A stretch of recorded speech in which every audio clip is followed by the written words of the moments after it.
నిన్న తెలుగుదేశం పార్టీ జిల్లా అధ్యక్షుడు భూపేశ్ రెడ్డి గారు మాట్లాడుతూ ఒక ఛానల్కి ఇంటర్వ్యూలో రాజశేఖర రెడ్డి గారు చనిపోయినప్పుడు మేము ఏదో గుండ్లకుంటలోనే ఎక్కడో ఏటలు కోసుకొని డిన్నర్ చేసుకున్నాము అని చెప్పి మాట్లాడిన విధానం ఎంత స్థాయి దిగదారి మాట్లాడుతున్నారంటే ఈరోజు ఒక రాజశేఖర మహానేత, ఈరోజు రాజశేఖర రెడ్డి గారు అంటే ఒక వ్యక్తిగా కాకుండా మనం అందరం కూడా చూసాం. కాంగ్రెస్ పార్టీని ఈ రాష్ట్రంలో ప్రజల సమస్యలు తెలుసుకునేదానికి పాదయాత్ర చేసి ప్రజల యొక్క కష్టాలు మేము అధికారంలోకి వస్తే మా మేనిఫెస్టోలో ఉచిత కరెంట్ ఇస్తాము, పేదలకు ఆరోగ్యశ్రీ అమలు చేస్తాము, పేద పిల్లలు చదువుకునే దానికి ఫీజు రియంబర్స్మెంట్ కల్పించి పేద పిల్లలు కూడా ఉన్నత చదువులు చదివేదానికి ఆర్థిక ఇబ్బందులు లేకుండా చేస్తామని చెప్పి చేసినటువంటి వ్యక్తి. వెనుకబడిన ప్రాంతాలు, ఫ్యాక్షన్స్తో ఉన్నటువంటి ప్రాంతాలు కూడా ప్రతి ఎకరాకు సాగునీరు అందించి జలయజ్ఞం ద్వారా చేస్తామని చెప్పినటువంటి నాయకుడు ఒక కాంగ్రెస్ పార్టీని అధికారంలోకి తీసుకువచ్చి ఎంతో వందల మందిని 2 పర్యాయాలు ముఖ్యమంత్రిగా ఆయన అధికారం చేపట్టడం జరిగింది. దీంట్లో భాగంగా ఎంతోమంది ఎమ్మెల్యేలను చేసినటువంటి వ్యక్తి, అదేవిధంగా ఎంపీలను చేసినటువంటి నేత రాజశేఖర రెడ్డి గారు. దాంట్లో 2 సార్లు ఎమ్మెల్యేగా ఆదినారాయణ రెడ్డికి అవకాశం వచ్చింది. రాజశేఖర రెడ్డి ద్వారా ఒక టికెట్ వచ్చి ఆయన ఎమ్మెల్యేగా గెలిచే అవకాశం వచ్చింది. మనం ఆదినారాయణ రెడ్డి విషయంలో ఈరోజు వాళ్ళు మాట్లాడే భాష చూస్తే, వాళ్ళు ప్రవర్తిస్తున్న తీరు, అబ్బాయి బాబాయ్ ఇద్దరు కూడా. చంద్రబాబు నాయుడు గారు ముఖ్యమంత్రిగా ఈ జిల్లాకు స్టీల్ ఫ్యాక్టరీ పనులు ప్రారంభించేదానికి వచ్చిన సందర్భంగా, ఫౌండేషన్ వచ్చిన సందర్భంగా ముందు రోజు ఆయన ఆదినారాయణ రెడ్డి ప్రవర్తించిన తీరు మనం ఒక్కసారి చూస్తే, రాజశేఖర రెడ్డి విగ్రహాన్ని ధ్వంసం చేసి 3 ముక్కలు జేసీబీతో పగలగొట్టి 3 ముక్కలు చేసి తర్వాత ఆయన మాట్లాడిన విధానం అందరూ కూడా విమర్శిస్తే మేమందరం కూడా నిరసన వ్యక్తం చేయడం జరిగింది. ఒక ముఖ్యమంత్రిగా, ఒక వ్యక్తి కాదు ఆయన, ఒక ముఖ్యమంత్రిగా ఈ రాష్ట్రానికి ఎన్నో సేవలు అందించాడు.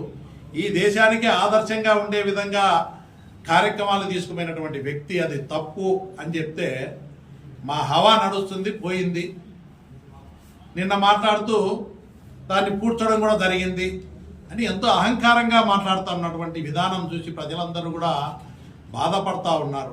ఆరోగ్యశ్రీ పొందిన వాళ్ళు, అదేవిధంగా ఫీజు రియంబర్స్మెంట్ పొందిన వాళ్ళు, ఉచిత కరెంటు పొందే రైతులు, సాగునీరు అందుకున్నటువంటి రైతులు, వీళ్ళందరూ కూడా అలాంటి నాయకుడు ఇంత తొందరగా పోయినాడని బాధపడిన వాళ్ళల్లో మేము కూడా, మా కుటుంబం కూడా ఒక్కటి వాస్తవం. అది ఒకవేళ పొరపాటున అలాంటిది చేసింటే తెలిసింటే చెప్పిందో తప్పని, అసలు అలాంటి ఆలోచన లేదు. ఆ రోజు బాధపడినాం కూడా నేను తెలుగుదేశం పార్టీలో ఉన్నప్పటికీ. ఎందుకంటే ఒక మంచి చేసిన వాడిని కనీసం మంచి చేసిన వాడిని చెప్పలేకపోతే మనం ఎందుకు మంచిగా, అరే పలాంది మంచి చేసినాడు, ఈ రాష్ట్రానికి ఉపయోగపడినాడు, అదేవిధంగా రైతులకు మంచి చేసినాడు, ఇతర రాష్ట్రాలు కూడా ఆదర్శంగా తీసుకొని ఉచిత కరెంట్ ఇచ్చే విధంగా చేసినారు, పేదలకు ఆరోగ్యశ్రీ ఇతర రాష్ట్రాలు ఇచ్చే విధంగా కేంద్రం కూడా ఆలోచింపజేసే విధంగా రాజశేఖర రెడ్డి తీసుకొచ్చారు. పేదవాళ్ళ పట్ల, రైతుల పట్ల ఎంతో చిత్తశుద్ధి గల నాయకుడు. ఇంకా ఉండాల్సిందని బాధపడినారు తప్ప ఈ రాష్ట్రంలో ఎవ్వరూ దాన్ని, ప్రతిపక్షంలో ఉన్న వాళ్ళు కూడా ఎవ్వరు కూడా దాన్ని వేరే విధంగా మాట్లాడిన సందర్భం నేను చూడలేదు, బహిరంగంగా కానీ లోపల కానీ. కాబట్టి ఇలాంటి వ్యాఖ్యలు చేయడం, అబ్బాయికి నేను మనవి చేస్తున్నా, నీకు చాలా చిన్న వయసులో జిల్లా అధ్యక్షునిగా వచ్చింది, వాస్తవాలు మాట్లాడు. ధైర్యంగా రాజశేఖర రెడ్డి విగ్రహం పోయిందని అందరికీ తెలుసు, పగలగొట్టింది మీ కుటుంబమే, బాబాయ్ అబ్బాయి కలిసి చేసినారని అందరికీ తెలుసు.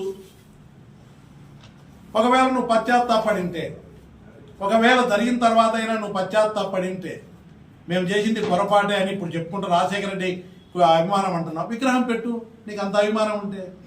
లేదు, మా పార్టీ తరఫున విగ్రహం పెడతామని ఎంపీ గారు చెప్పారు, దాన్ని స్వాగతించు.